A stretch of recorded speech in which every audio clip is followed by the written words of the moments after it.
بسم الله الرحمن الرحيم نحمده ونصلي على رسوله الكريم أما بعد فأعوذ بالله من الشيطان الرجيم بسم الله الرحمن الرحيم يا أيها الذين آمنوا استعينوا بالصبر والصلاة إن الله مع الصابرين صدق الله العظيم اللهم صل على سيدنا محمد وعلى آل سيدنا محمد وبارك وسلم۔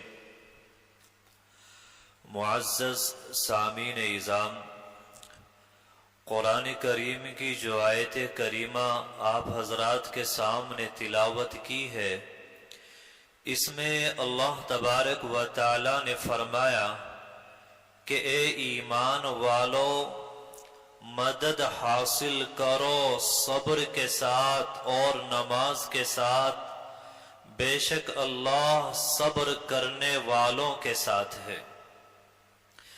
گویا کہ اللہ تبارک و تعالی نے اس آیت کریمہ کے اندر یہ پیغام دے دیا اور بتا دیا کہ اگر آپ اللہ کی مدد چاہتے ہیں تو دو کام کرنا ہے۔ ایک تو کوئی ناگوار بات پیش آ جائے تو صبر کرنا ہے، اور دوسرے نماز کی پابندی کرنا ہے۔ ہم سبھی کو یہ بات معلوم ہے کہ جب حضور اکرم صلی اللہ علیہ وسلم معراج کے لیے تشریف لے گئے تو اللہ تبارک و تعالی نے ابتدا میں اس امت پر 50 نمازیں فرض فرمائی تھی۔ پھر حضور اکرم صلی اللہ علیہ وسلم کے بار بار سفارش کرنے کی وجہ سے 45 نمازوں کو معاف کر دیا گیا اور 5 نمازوں کو فرض قرار دیا گیا، لیکن ساتھ ساتھ اللہ نے یہ اصول بنا دیا، من جاء بالحسنہ فَلَهُ عَشْرُ أَمْثَالِهَا، کہ جو شخص ایک نیکی کر کے آئے گا اس کو 10 کے برابر اجر و ثواب دیا جائے گا۔ گویا کہ اللہ نے یہ وعدہ کر لیا کہ جو 5 نمازیں ادا کرے گا تو اللہ تبارک و تعالی اس کو 50 نمازوں کے برابر اجر و ثواب عطا فرمائیں گے۔ اب یہاں سوال یہ پیدا ہوتا ہے کہ اللہ نے 5 نمازیں یہ کیوں فرض فرمائی ہے؟ تو اس کا جواب یہ دیا گیا ہے کہ انسان اپنی زندگی کے اندر نمایاں طور پر 5 بڑی بڑی نعمتیں استعمال کرتا ہے، مثلا کھانا اور پینا ہے، لباس ہے، مکان ہے، بیوی بچے ہیں اور سواری ہے۔ تو ان 5 نعمتوں کے مقابلے میں اللہ نے 5 وقت کی نمازوں کو فرض کیا تاکہ بندہ 5 نمازیں پڑھتا رہے، اللہ کی جو 5 نعمتیں ہیں ان کا شکریہ ادا ہوتا رہے اور اللہ ان نعمتوں میں اضافہ فرماتے رہیں۔ اس وجہ سے 5 نمازیں فرض کی گئی ہیں۔ اور دوسرا نقطہ اس کے اندر یہ بیان کیا گیا ہے کہ جب انسان کی موت کا وقت آتا ہے تو اس انسان کو موت کے وقت میں 5 پریشانیوں کا سامنا کرنا پڑتا ہے۔ نمبر 1 سکرات موت ہے، نمبر 2 عذاب قبر ہے، نمبر 3 روز محشر نامہ اعمال کا ملنا ہے، اور نمبر 4 پل صراط سے گزرنا ہے، نمبر 5 جنت کے دروازے سے داخل ہونا ہے۔ حافظ ابن حجر رحمت اللہ علیہ نے زواجر کے اندر یہ حدیث پاک نقل فرمائی ہے کہ حضور اکرم صلی اللہ علیہ وسلم نے فرمایا کہ جو انسان ان 5 وقتہ نمازوں کی پابندی کرے گا تو اللہ 5 خصلتوں سے اس کا اکرام فرمائے گا۔ نمبر 1 موت کی سختی سے محفوظ رہے گا، نمبر 2 عذاب قبر سے بچا لیا جائے گا، نمبر 3 نامہ اعمال وہ داہنے ہاتھ میں دیا جائے گا۔ نمبر 4 فرمایا پل صراط سے بجلی کی طرح گزر جائے گا۔ نمبر 5 کہ جنت کے دروازے سے آسانی کے ساتھ داخل ہو جائے گا۔ تو 5 نمازیں اس وجہ سے فرض کی ہیں کہ بندہ 5 نمازوں کی پابندی کرتا رہے تو اللہ تبارک و تعالی ان 5 طریقوں سے اس بندے کا اکرام فرمائیں گے۔ اب یہاں ایک سوال یہ پیدا ہوتا ہے کہ 5 نمازیں ایک ہی وقت میں فرض کر دی جاتی، الگ الگ اوقات میں فرض کیا گیا۔ مثال کے طور پر فجر کے وقت میں نماز کو فرض کیا گیا، کیوں؟ اس کے اندر یہ حکمت بیان کی گئی ہے کہ جب حضرت آدم علیہ السلام کو جنت سے زمین پر اتارا گیا تو آپ تنے تنہا تھے۔ آپ یہاں کی وحشت سے، یہاں کی تنہائی سے آپ بہت زیادہ گھبرا رہے تھے۔ ساری رات روتے روتے آپ نے گزار دی۔ جب صبح صادق طلوع ہوتی ہے اور روشنی کا ظہور ہوتا ہے، آپ کو سکون ملتا ہے، تو شکرانے کے طور پر حضرت آدم علیہ السلام نے فجر کے وقت میں 2 رکعت ادا فرمائی تھی۔ تو اللہ نے اس امت کے لیے اس وقت کو نماز کے لیے پسند کیا اور یہ وعدہ کیا کہ جو آدمی فجر کی نماز پابندی کے ساتھ ادا کرے گا تو اللہ تبارک و تعالی قبر کے اندھیرے سے اور قیامت کے دن کے اندھیرے سے اللہ اس کو محفوظ فرمائے گا۔ دوسرا نقطہ یہ بیان کیا گیا ہے کہ جو فجر کی نماز کا وقت ہوتا ہے تو جو دنیا کے غافلین ہیں یہ ان کے لیے سونے کا وقت ہوتا ہے، کیونکہ رات کو موبائلوں میں، فلموں میں اور ناٹک میں اور دنیا کی باتوں میں اور دوسرے گناہوں میں وہ مشغول رہتے ہیں۔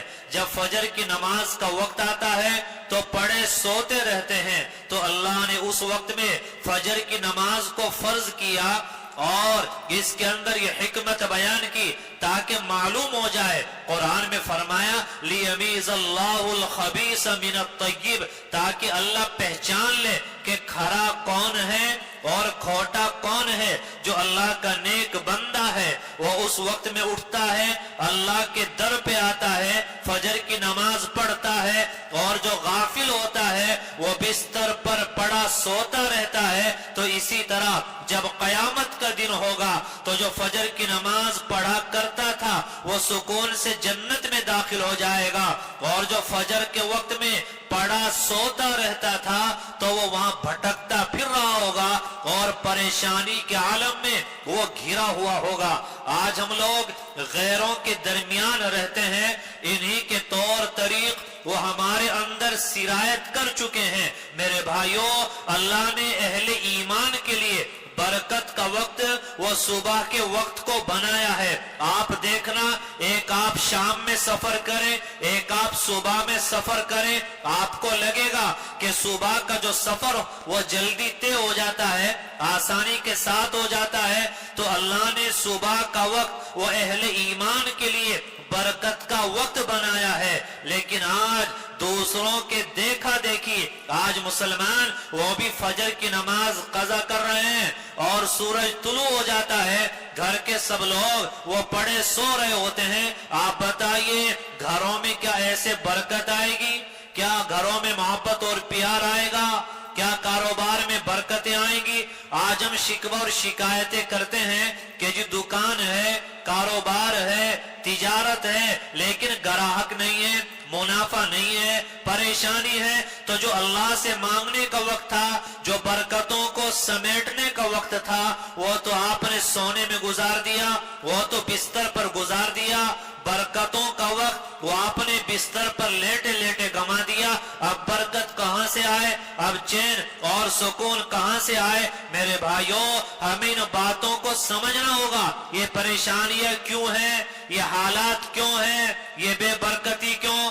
آج صحت میں برکت نہیں، کاروبار دیکھیں تو برکت برکت نہیں. ہر کوئی ذہنی اعتبار سے پریشان ہے, ٹینشن اور ڈپریشن میں ہے. گھروں کے اندر محبت اور پیار نہیں, نفرتیں ہیں, لڑائی اور جھگڑے ہیں, ایک دوسرے کے دشمن بنے ہیں, ایک دوسرے کا کوئی ساتھ دینے والا نہیں. کیونکہ جو برکتوں کا وقت ہوتا ہے وہ ہم نے اندھیرے میں گزار دیا, وہ سونے میں گزار دیا, وہ اللہ کی نافرمانی میں ہم لوگوں نے گزار دیا. تو برکتیں کہاں سے آئے, چین اور سکون کہاں سے آئے؟ ہمیں ان اسباب پر غور کر لینا چاہیے.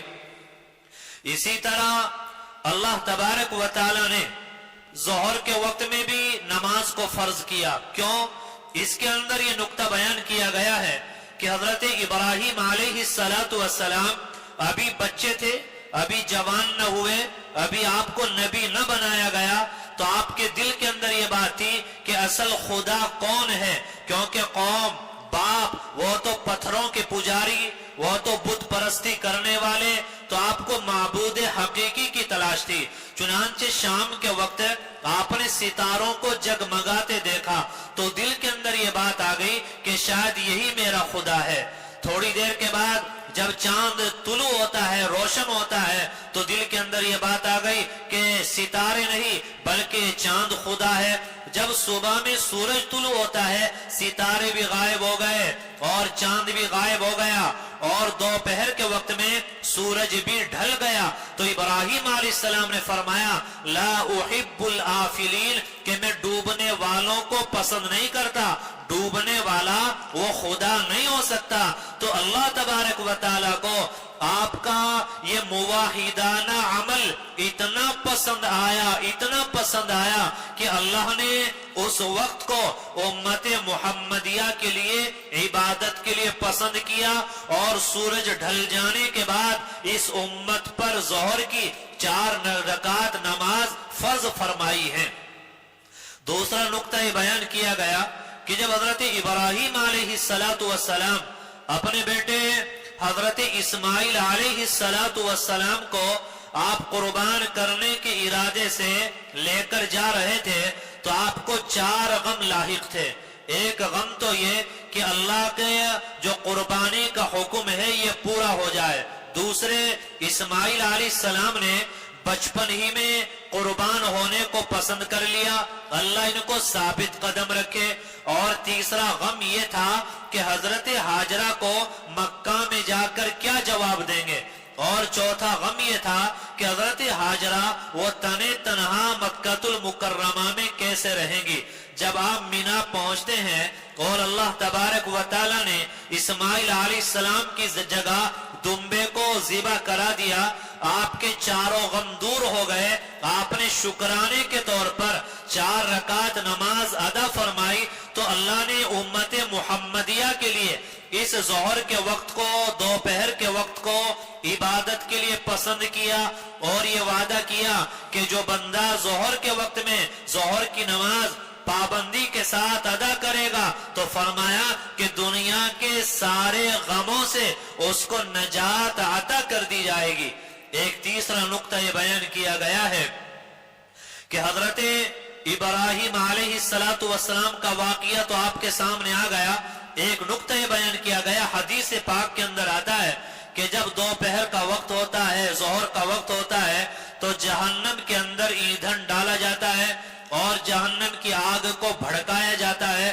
تو جہنم کی آگ سے ایک آواز نکلتی ہے, وہ آواز ہوتی ہے قد افلح المؤمنون الذین هم فی صلاتهم خاشعون, کہ ایمان والے لوگ کامیاب ہیں, وہ لوگ جو خشوع اور خضوع کے ساتھ نماز پڑھنے والے ہیں.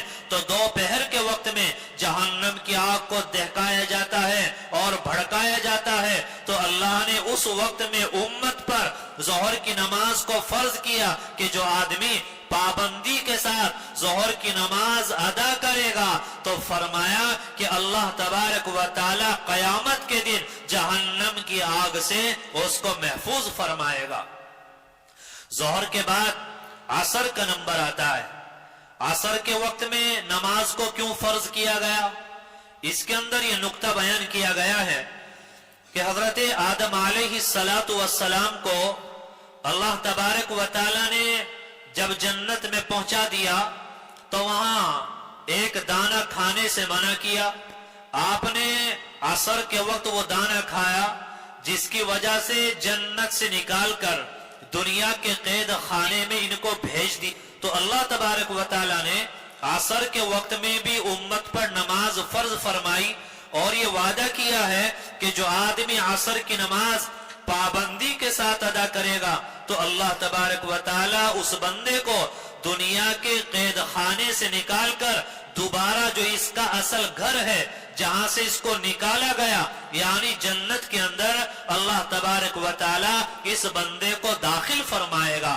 اور ایک نقطہ یہ بیان کیا گیا کہ جس وقت حضرت یونس علیہ السلام ان کو مچھلی نے نگل لیا، آپ مچھلی کے پیٹ میں چلے گئے تو حضرت یونس علیہ السلام 4 اندھیروں میں تھے.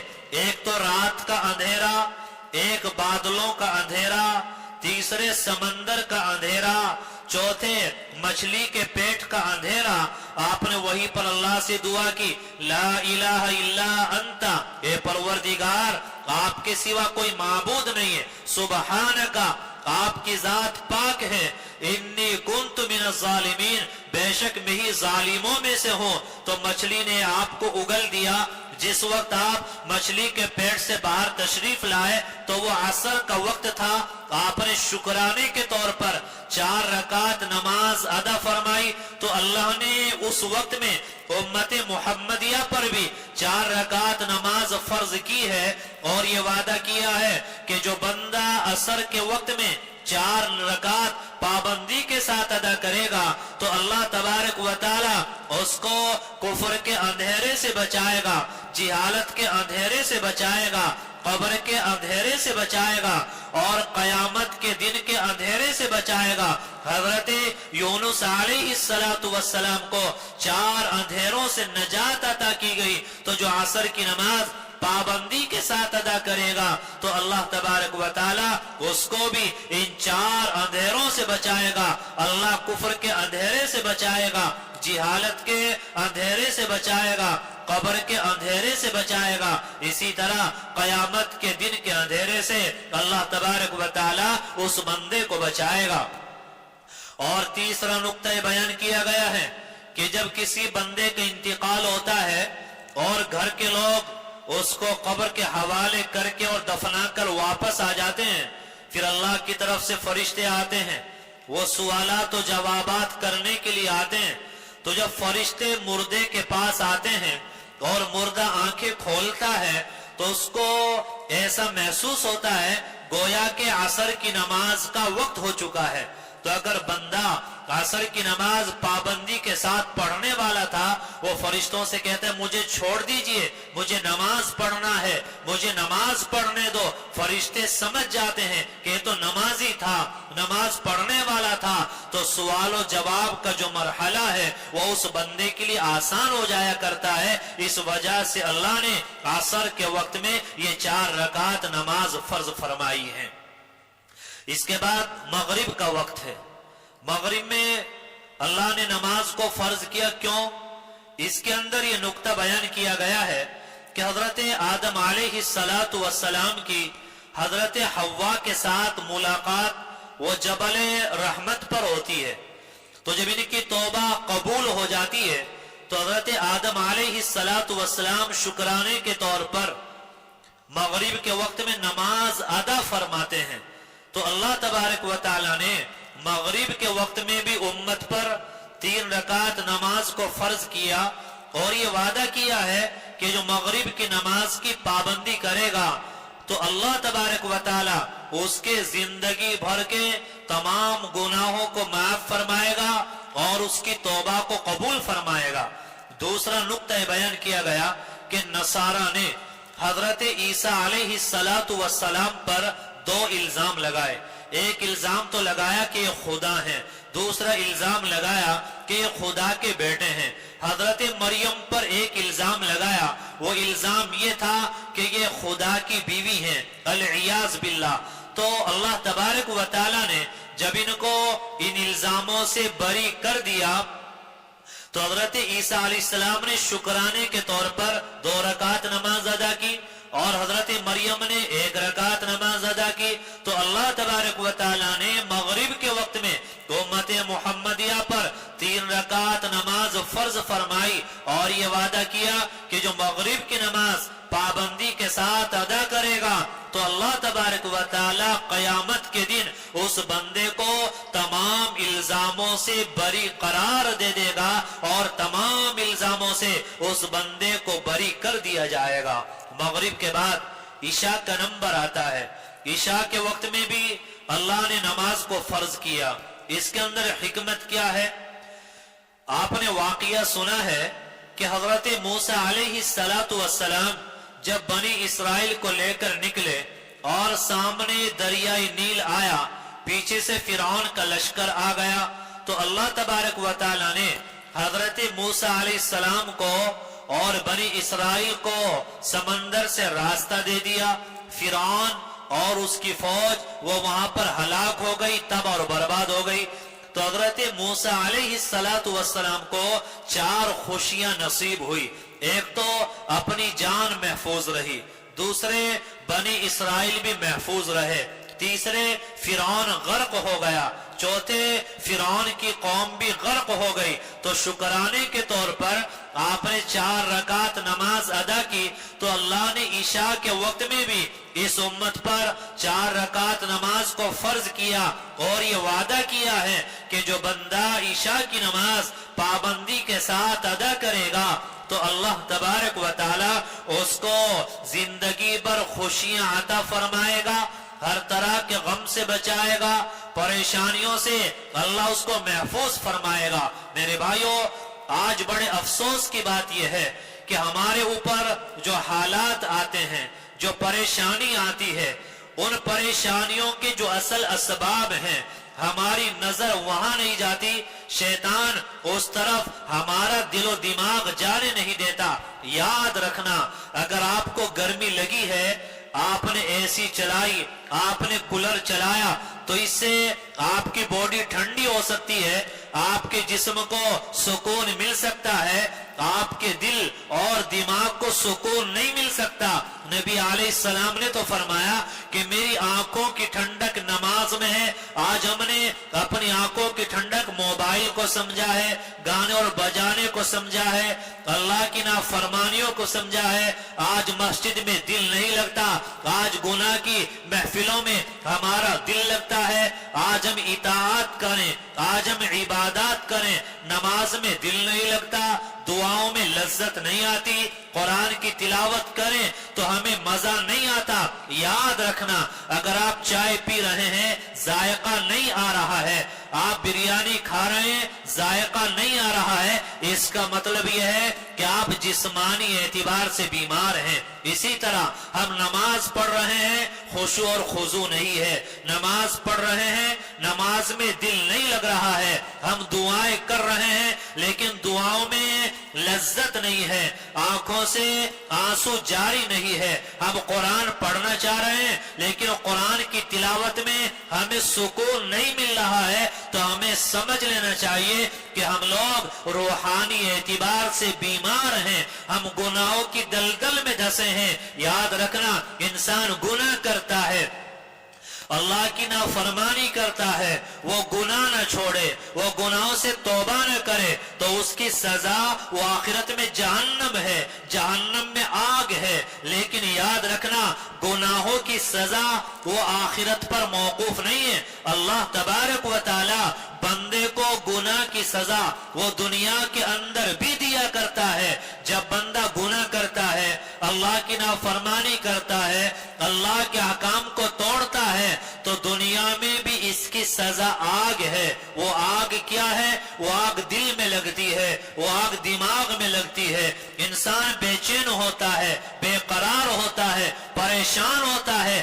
آج آخر کیا وجہ ہے؟ شاندار مکان ہے، سواری ہے، اچھی اچھی کھانے کی نعمتیں موجود ہیں، لیکن دل اور دماغ کے اندر سکون نہیں ہے، کیونکہ گناہوں کے ساتھ میں، اللہ کی نافرمانی کے ساتھ میں، اللہ کی ناراضگی کے ساتھ میں بندے کو دنیا کے اندر چین اور سکون نہیں مل سکتا۔ نبی علیہ السلام نے فرمایا کہ جو بندہ جان بوجھ کر نماز قضا کرے، نماز چھوڑ دے، فرمایا ایسا ہے جیسا اس کے گھر میں آگ لگ گئی ہو، بیوی بچے ہلاک ہو گئے ہو، مال و دولت سب تباہ اور برباد ہو گیا ہو۔ اب اس حدیث کا مقصد اور مطلب ہم لوگ یہ سمجھتے ہیں کہ کوئی آدمی نماز چھوڑے تو پیغمبر نے فرمایا ایسا ہے جیسا کہ گھر میں آگ لگ گئی ہو۔ ہم اس کا مطلب یہ سمجھتے ہیں آگ تو ہمیں نظر نہیں آتی۔ یاد رکھنا میرے بھائیو، آج ہماری ضمیر مردہ ہو چکے ہیں، آج ہمارا احساس مر چکا ہے، آج ہمیں نظر نہیں آ رہا ہے، ہمارے گھروں کے اندر آگ لگی ہے، آج میاں بیوی میں لڑائی جھگڑا ہے، آج اولاد وہ ماں باپ کی نافرمان ہے، کئی ماں باپ اولاد کو پریشان کر رہے ہیں، بھائی کے ساتھ اختلاف ہے، کہیں داماد نے ناک میں دم کر دیا،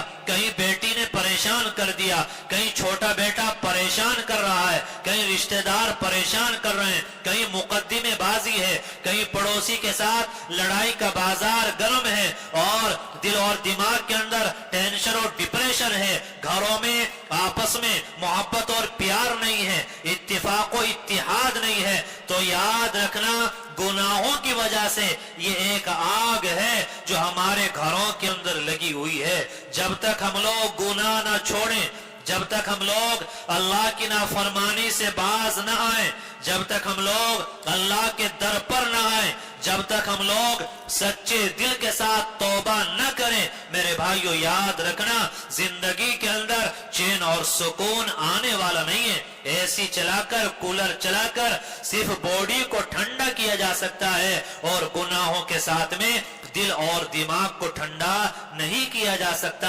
پیغمبر علیہ السلام نے فرمایا کہ جو بندہ گناہ کرنا چھوڑ دیتا ہے تو اللہ تبارک و تعالی اس کی دعا کو رد کرنا چھوڑ دیتا ہے۔ آج ہم کہتے ہیں کہ دعائیں کر رہے ہیں، دعائیں قبول نہیں ہوتی، پریشانیاں ہیں، پریشانیاں کم ہونے کا نام نہیں لے رہی ہیں۔ میرے بھائیو اللہ کے در پہ آئیں، اللہ کے سامنے سر جھکائیں، اللہ کا بن جائیں، اپنے دلوں میں اللہ کی محبت کو بٹھائیں۔ ہم گناہوں کو چھوڑ کر تو دیکھیں، ایک ہفتے کے اندر اگر زندگی میں سکون نہ آ گیا، قرار نہ مل گیا، ٹینشنیں کم نہ ہو گئی، اور زندگی کا مشن اور زندگی کا راستہ ہمارے لیے اگر آسان نہ ہو گیا، پھر آپ کہنا ہمیں چاہیے ہم گناہوں کو چھوڑیں۔ میرے بھائیوں آج نماز بھی پڑھ رہے ہیں لیکن ہم لوگ گناہ نہیں چھوڑ پا رہے ہیں۔ نمازوں کے ساتھ، قرآن کی تلاوت کے ساتھ، اللہ کے ذکر کے ساتھ، نیک اعمال کے ساتھ ذرا ہم گناہوں کو بھی تو چھوڑیں۔ یاد رکھنا جب اللہ تبارک و تعالی کسی بندے کو اپنا بنانا چاہتے ہیں تو اس کی پہچان یہ ہوتی ہے کہ اس کو اپنی خامیاں نظر آنے لگتی ہیں اور دوسروں کی اچھائیاں نظر آنے لگتی ہیں۔ اللہ جب کسی کو برباد کرنا چاہتے ہیں تو اس کو اپنی اچھائیاں نظر آتی ہیں، دوسروں کی برائیاں نظر آتی ہیں۔ اسی طرح جب اللہ کسی کو برباد کرنا چاہتے ہیں تو اس کو اپنے نیک بندوں کی عیب جوئی میں، ان کی برائی میں، ان کی خامیوں کے تلاش کرنے میں اللہ اس بندے کو لگا دیا کرتے ہیں، جہاں سے واپس آنا، لوٹ کر آنا، سیدھے راستے پہ آنا اس کے لیے مشکل ہو جایا کرتا ہے۔ تباہی اور بربادی کی غار میں پھر وہ گر جایا کرتا ہے۔ ہمیں چاہیے کہ ہم اپنا محاسبہ کریں، میں بھی اپنے بارے میں سوچوں، آپ بھی اپنے بارے میں سوچیں، ذرا تنہائی میں 2 منٹ کے لیے بیٹھیں، سوچیں مجھ سے کون کون سے گناہ ہو رہے ہیں۔